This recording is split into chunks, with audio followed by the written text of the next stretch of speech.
नमस्कार, मैं हूं संगीता सिंह और आप देख रहे हैं हमारा खास बुलेटिन दिल्ली एनसीआर दिन भर।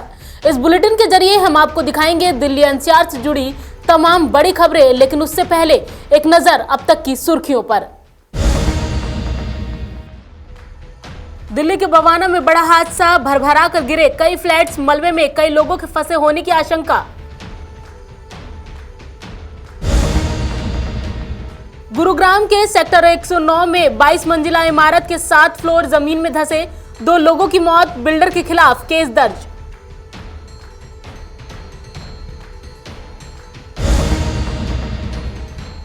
राजनीति के रिंग में उतरे WWE रेसलर द ग्रेट खली, थामा बीजेपी का दामन, पीएम मोदी की नीतियों और पार्टी की जमकर की तारीफ। नई दिल्ली रेलवे स्टेशन से अब सीधे मेट्रो तक पहुंचना हुआ आसान। डीएमआरसी ने रेलवे के साथ मिलकर बनाया 242 मीटर लंबा खास स्काई वॉक, आम लोगों के लिए जल्द होगा शुरू। दिल्ली में एटीएम लूटने आए बदमाशों से पुलिस की मुठभेड़, 3 बदमाशों को पुलिस ने धर दबोचा, गोलीबारी में एक बदमाश को लगी गोली। देश की राजधानी दिल्ली में हादसे की बड़ी खबर सामने आई है। यहाँ के बवाना इलाके में राजीव रतन योजना के तहत बने कई आवास भरभरा कर अचानक गिर गए। इस आवास के नीचे कई लोगों के दबे होने की आशंका है, जिनको निकालने के लिए राहत और बचाव कार्य जारी है। दिल्ली के गुरुग्राम में बिल्डिंग ढहने की खौफनाक तस्वीरें अभी धुंधली भी नहीं हुई थी कि देश की राजधानी दिल्ली में वैसा ही हादसा देखने को मिला है। तस्वीरें दिल्ली के बवाना इलाके की हैं, जहां कई फ्लैट्स अचानक भरभरा कर गिर गए। फ्लैट्स के गिरते ही वहां पर अफरा तफरी मच गई। मलबे में कई लोगों के दबे होने की आशंका है। अपनों की तलाश में यहां पहुंचे स्थानीय लोग भी सदमे में हैं। मेरी जैसे मेरी भाभी और मेरी भतीजी यहाँ बकरी चराने के लिए आई थी। बकरी चराने के लिए आई थी तो यहाँ पर धूप थी तो वो लोग बैठे हुए थे। इतने में वो बिल्डिंग उनके ऊपर गिर जाती है और जैसे कि बहुत सारे लोग थे, कम से कम 6 से 7 लोग थे, जिसमें 1-2 लोग निकल चुके हैं, जिनको हमारे कॉलोनी के आम आदमी लोगों ने निकाला है। ये फ्लैट जो है वो कितने खतरनाक हैं, जर्जर हैं बिल्कुल। जी ये पूरे फ्लैट, ये पूरी खत्म फ्लैट है, पूरी की पूरी कमजोर फ्लैट है। ये ना इनको जैसे किसी को अलाउ कर रहे हैं और ना किसी को ये जैसे कि इसको कुछ किया जा रहा है। अभी कितने लोग और अंदर हो सकते हैं? आपके परिवार के कितने लोग आए थे? सर मेरे परिवार के 2 लोग आए थे। दोनों को निकाल लिया क्या? ये नहीं जैसे मम्मी निकल गई है, हम बच्ची नहीं बच्ची। कितनी बड़ी बच्ची है? हम 9 साल की लड़की है। आप लोग कहाँ के रहने वाले मूल रूप से? जी मैं बिहार का रहने वाला। मम्मी बकरी चढ़ाने आई थी। मेरी बकरी रोज का काम है उनका, बकरी चढ़ाना। और कौन था उनके साथ? और बच्चे पब्लिक सब बकरी चढ़ाने आते हैं। कितने लोग फंसे होंगे? कितने होंगे? लगभग 2, 4, 5 आदमी लोग फंसे होंगे। तो डेली बकरी चढ़ाने के लिए? डेली बकरी चढ़ाने आती है मम्मी मेरी। आपको कैसे पता चला? हमें किसी बच्चे ने बताया था, जाकर भागते भागते घर जाके, पास में ही है घर हमारा। राजीव रतन आवास योजना के तहत बने फ्लैट्स में ये बड़ा हादसा हुआ है। हादसे की सूचना मिलते ही राहत और बचाव कार्य के लिए टीमें मौके पर पहुंची। जेसीबी के जरिए मलबा हटाने का काम जारी है। साथ ही मलबे में दबे लोगों को निकालकर अस्पताल ले जाया गया। हमें बिल्डिंग क्लब की कॉल मिली है और ये हमारे पास 2:49 की कॉल थी और 3:05 पर हम साइट पर पहुंच गए। ये बिल्डिंग क्लब की कॉल है, जो कि 2 जेसीबी लगी हुई है रात के लिए और हमारी एम्बुलेंस 4 से 5 एम्बुलेंस आ गई है बचाव कार्य के लिए। अभी कोई इंजर्ड अभी मिला नहीं है। अभी जेसीबी लगी हुई है, बच्चे निकालने की उसमें लगी हुई है, खोदने के। अभी निकाल कर जो मिलते हैं तुरंत हमारी एम्बुलेंस ले गए, उन्हें एमबीएस हॉस्पिटल पुट के लिए रवाना हो जाएगी। अभी कितने समय की कॉल थी? ये हमारे पास है 2:49 की कॉल है। अभी टाइम लगभग ये हो गया जी 4 बज चुके हैं। अभी कोई भी बच्चा नहीं मिला है। अभी नीचे ये बचाव का कार्य जारी है। मलबे में अभी और भी लोगों के दबे होने की आशंका है, जिनको निकालने के लिए लगातार राहत और बचाव कार्य जारी है। फिलहाल इस मामले में हादसे की वजह सामने नहीं आई है, जिसकी जांच जारी है। दिल्ली से अनिल कुमार के साथ संगीता सिंह की रिपोर्ट, नवोदय टाइम्स।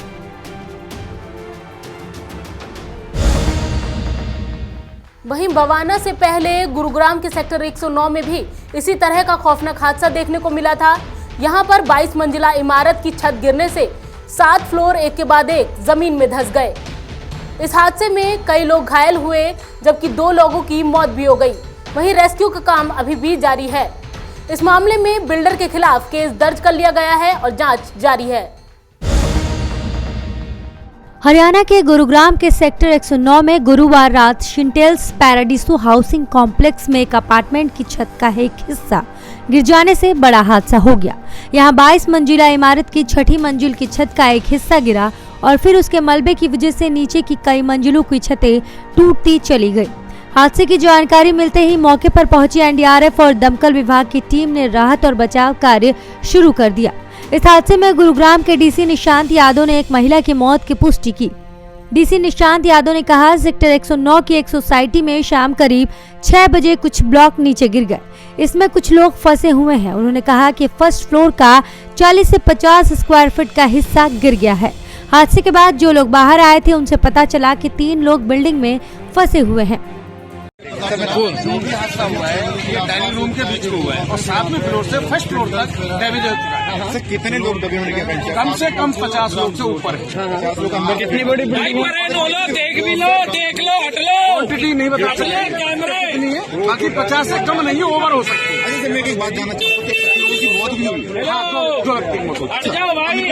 ये कितने फ्लोर का ये टोटल जो बिल्डिंग है कितनी 21 का है? 21 फ्लोर की बिल्डिंग है और 7 से लेके फर्स्ट फ्लोर तक ये 6 माले जो है वो गिर चुके हैं। तो कितने परिवार रहते हैं? एक फ्लोर पे कितने फ्लैट है? अब ये कंफर्म हो गया 4 फ्लैट और ये सारे वैकेंट थे क्या? मतलब ये ऑक्यूपाइड थे सारे? बिल्कुल फ्लैट सारे ऑक्यूपाइड। 2 नहीं है, 2 खाली है। 2 खाली। अभी आपके हिसाब से कितने लोगों के अंदर दबे होने की आशंका है? कम से कम 50। अंदर कितनी दमकल विभाग की गाड़ियां पहुंच चुकी हैं अभी तक? 6-7 गाड़ियां हैं। 6-7 गाड़ियां हैं और उसके अलावा कौन कौन अंदर मौजूद है? बाकी सारा स्टाफ है। हरियाणा के सीएम मनोहर लाल खट्टर ने इस घटना पर ट्वीट कर कहा कि वो खुद इसकी मॉनिटरिंग कर रहे हैं। उन्होंने बताया कि वो एसडीआरएफ और एनडीआरएफ की टीमें राहत कार्य में जुटी हुई हैं। उन्होंने कहा कि सभी लोग सुरक्षित हों, इसके लिए मैं दुआ करता हूं। ब्यूरो रिपोर्ट, नवोदय टाइम्स, नई दिल्ली।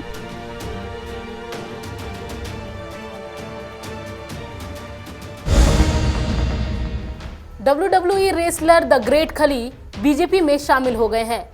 दिल्ली के बीजेपी कार्यालय में खली को पार्टी की सदस्यता दिलाई गई। इस दौरान खली ने पार्टी और पीएम मोदी की नीतियों की जमकर तारीफ की।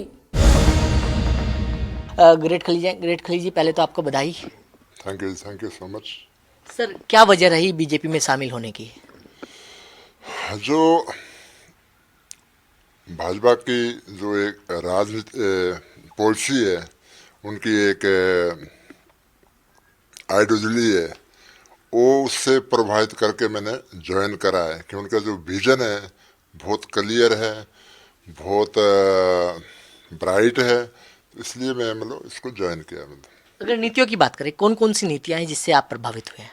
जैसे मैं सिक्योरिटी की है, नेशनल सिक्योरिटी है, और हमारा जो पूरे हिंदुस्तानी का एक मान बढ़ाया है, पंजाबी बोलते हैं ना, जैसे मान बढ़ाया है पूरे वर्ल्ड में, सो हमारे माननीय प्रधानमंत्री जी ने बनाया है। और हेल्थ के लिए बहुत अच्छा काम किया है और किसान के लिए बहुत अच्छा काम किया है। तो बस ये चीज़ें मतलब है जो एक मतलब लोगों को जो दिल को टच करती है, तो इस करके ही हमने ज्वाइन करी है कि भाई अगर एक ही हमारे मतलब एक प्रधानमंत्री जी है जो मतलब हिंदुस्तान का एक पूरे वर्ल्ड पे नाम बना सकते हैं। आपने नेशनल सिक्योरिटी की बात करी। पंजाब में जिस तरीके से प्रधानमंत्री नरेंद्र मोदी रैली करने वाले थे, सिक्योरिटी ब्रीच हुई, कैसे देख रहे हैं आप इसको? देखो, ये मेरे को लगता है कि राजनीति के लोग कहीं ना कहीं समझते हैं कि भाई कुछ ना कुछ करिए कि भाई ताकि रैली ना कर सके। सो मैं सोचता कि राजनीति का ये रोल रहा हो। आप यूथ के आइकन भी हैं। यूथ को लेकर किस तरीके से चुनाव प्रचार आप लोग, जो 5 राज्यों में चुनाव है, किस तरीके से करेंगे? जो हाईकमांड हमारी ड्यूटी लगाएंगे तो उसको, जो ड्यूटी लगाएंगे उसको करेंगे। हिमाचल से आते हैं आप, पंजाब से टच है। पंजाब में किस तरीके से आप युवाओं को जोड़ने का काम करेंगे? युवाओं को जोड़ेंगे, जो अपनी बात है उन तक पहुंचाएंगे और जो राष्ट्र के लिए जो काम कर रहे हैं भारतीय जनता पार्टी, तो उनको एक्सप्लेन करेंगे। कई बार क्या कि हम अपनी बात उनको एक्सप्लेन नहीं कर पाते और दूसरे की बहकाव पे कहीं और जगह जाते हैं, जिसका उनको नुकसान होता है। सो उस चीज़ को एक्सप्लेन करेंगे भी अगर हमने नशा मुक्त करना है पंजाब को, तो भारतीय जनता पार्टी को ज्वाइन करे, क्योंकि अब जैसे कांग्रेस है, काली है, बहुत सारी देख ली मतलब। तो आई थिंक सो एक ही जिनके पास विजन है, क्लियर विजन है, वो भारतीय जनता पार्टी है। तो कब से आप चुनाव प्रचार में पंजाब के लिए जुट जाएंगे? और अगर दूसरों राज्यों की बात करें, उत्तर प्रदेश में भी चुनाव है, उत्तराखंड में भी चुनाव है, क्या वहाँ पर भी आप प्रचार करेंगे? अभी उसकी डेट तो अभी तय नहीं हुई। वो तो जो एक ऊपर से जो एक ऑर्डर आएगा हाईकमांड से, उसको फॉलो करेंगे। उसको फॉलो करते बस है ना, जो कहीं की भी ड्यूटी लगाएंगे, चाहे पंजाब की है, चाहे यूपी की है, चाहे किसी भी स्टेट की है, तो करेंगे। तो बिल्कुल, ये थे द ग्रेट खली, जिन्होंने नवोदय टाइम्स पंजाब केसरी के साथ खास बातचीत की। दिल्ली से कमल कुमार कंसल, नवोदय टाइम्स पंजाब केसरी टीवी। दिल्ली वालों को अब नई दिल्ली रेलवे स्टेशन से नई दिल्ली मेट्रो स्टेशन तक पहुंचने में भीड़ का सामना नहीं करना होगा। डीएमआरसी और उत्तर रेलवे ने मिलकर 242 मीटर लंबा स्काई वॉक बनाया है, जिसके जरिए नई Delhi railway station, airport, express line और पार्किंग तक आसानी से पहुंचा जा सकेगा। इसके साथ ही डीटीसी बस टर्मिनल भी इसके साथ जोड़ा गया है, जो लोगों के लिए जल्द ही खोला जाएगा। राष्ट्रीय राजधानी में नई दिल्ली मेट्रो स्टेशन से नई दिल्ली रेलवे स्टेशन तक जाने के लिए अब भीड़ से नहीं गुजरना पड़ेगा। अब 210 मीटर लंबे स्काई वॉक के जरिए नई दिल्ली रेलवे स्टेशन को yellow line metro station, airport, express line, parking area से जोड़ा गया है। इसके साथ ही डीटीसी बस टर्मिनल भी इसी स्काई वॉक के जरिए पहुंचा जा सकता है। इस बाबत दिल्ली मेट्रो रेलवे कॉर्पोरेशन ने ट्वीट कर जानकारी दी। डीएमआरसी ने कहा कि येलो और एयरपोर्ट एक्सप्रेस लाइन पर नई दिल्ली रेलवे स्टेशन और नई दिल्ली मेट्रो स्टेशन के बीच कनेक्टिविटी के लिए डीएमआरसी ने उत्तर रेलवे के सहयोग से स्काई वॉक बनाया है, जो जल्द ही जनता के लिए खुल जाएगा। डीएमआरसी के मुताबिक एमडी डॉक्टर मंगू सिंह ने गुरुवार को स्काई वॉक का निरीक्षण किया। ये स्काई वॉक रेलवे स्टेशन की अंदरूनी फुट ओवरब्रिज से जुड़ा हुआ है। इसकी मदद से आप नई दिल्ली रेलवे स्टेशन के प्लेटफॉर्म नंबर 1 से 16 तक जा सकते हैं। साथ ही ये स्काई वॉक अजमेरी गेट की तरफ मौजूद नई दिल्ली मेट्रो स्टेशन के साथ साथ भवभूति मार्ग पर स्थित मल्टीलेवल पार्किंग को भी जोड़ेगा। इस स्काई वॉक पर एंट्री एग्जिट पॉइंट्स पर 6 एक्सीलेटर लगे हैं। ये प्रोजेक्ट साल 2019 में शुरू किया गया था। स्काई वॉक का काम 9 महीनों में पूरा करने का लक्ष्य था, लेकिन सर्दी के मौसम में प्रदूषण के चलते काम रुकने और फिर कोरोना की वजह से प्रोजेक्ट पर असर पड़ा। ब्यूरो रिपोर्ट, नवोदय टाइम्स, नई दिल्ली। राजधानी दिल्ली को अपराध मुक्त बनाने की मुहिम में जुटी दिल्ली पुलिस को एक बड़ी कामयाबी हासिल हुई है। बादली थाना इलाके में एटीएम लूटने की फिराक में आए 3 बदमाशों को पुलिस ने मुठभेड़ के बाद गिरफ्तार किया है। पुलिस ने इनके पास से हथियार भी बरामद किए हैं। इसके साथ ही पुलिस ने कई वारदातों में इनका नाम शामिल होने का दावा किया है। राजधानी में क्राइम के दी एंड के लिए जुटी दिल्ली पुलिस को उत्तरी बाहरी दिल्ली में उस वक्त बड़ी कामयाबी हासिल हुई जब पुलिस ने बादली थाना इलाके में एटीएम लूटने आए इन तीनों बदमाशों को मुठभेड़ के बाद गिरफ्तार किया। दरअसल मेवात का एक गिरोह इलाके में एटीएम चोरी करने के मंसूबे से पहुंचा था। पुलिस को इसकी सूचना मिली तो थाना पुलिस तुरंत हरकत में आई और आखिरकार बदमाशों को पकड़ने के लिए दबिश डाली गई। कार्रवाई के दौरान बदमाशों की तरफ से पुलिस की टीम पर गोली चलाई गई, जिस पर पुलिस ने भी जवाबी कार्रवाई की और 3 गोलियां चलाईं, जिसमें एक गोली शाहिद नाम के बदमाश के दाएं पैर पर लगी। उसके साथ साथ पुलिस ने उसके दोनों साथियों शकील और आबिद को भी धर दबोचा है। आउटरनॉर्थ डिस्ट्रिक्ट पुलिस को आज सुबह एक बड़ी कामयाबी हासिल हुई जब एक मेवाती गैंग को पकड़ा गया। इस मेवाती गैंग का मोडस ऑपरेंडी था गैस कटर यूज कर एटीएम को काट कर कैश चुराना। 3 व्यक्ति पकड़े गए हैं, साहिब, शकील और आबिद। पकड़ने की कार्रवाई के दौरान इन्होंने पुलिस पार्टी पे फायरिंग करी। जवाबी कार्रवाई के अंदर एक गोली साहिब के पांव में लगी।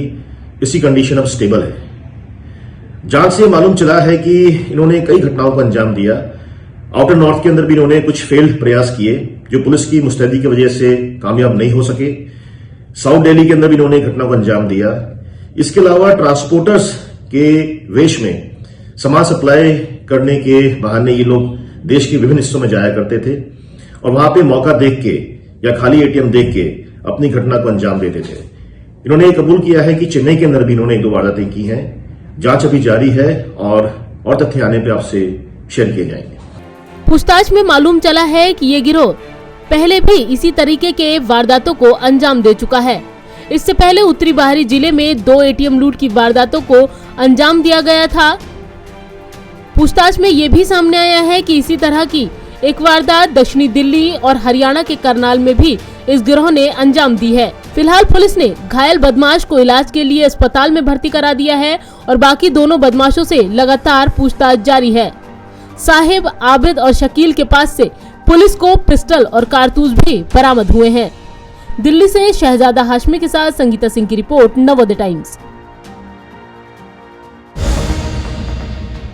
हमारे इस खास बुलेटिन में फिलहाल इतना ही। बाकी खबरों के लिए जुड़े रहें हमारे साथ और देखते रहें नवोदय टाइम्स टीवी।